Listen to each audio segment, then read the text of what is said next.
ஒரே நிமிஷத்தில் வேப்பிலை கரைசல் எப்படி ரெடி பண்ணுறதுன்னு பார்க்கலாம் வாங்க.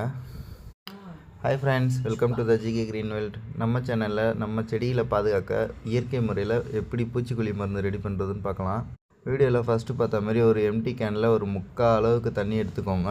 அதில் ஒரு மூடி அளவுக்கு வேப்பெண்ணெய், நல்லா வேப்பெண்ணெய் சேர்த்துட்டு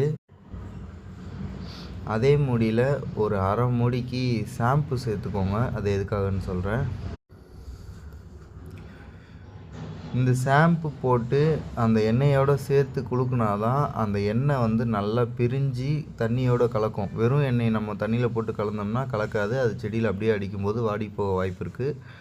நம்ம இந்தமாரி ஷாம்பில் ஊற்றி கலக்கும்போது நல்லா பால் மாரி வெள்ளை நிறத்தில் வரும்.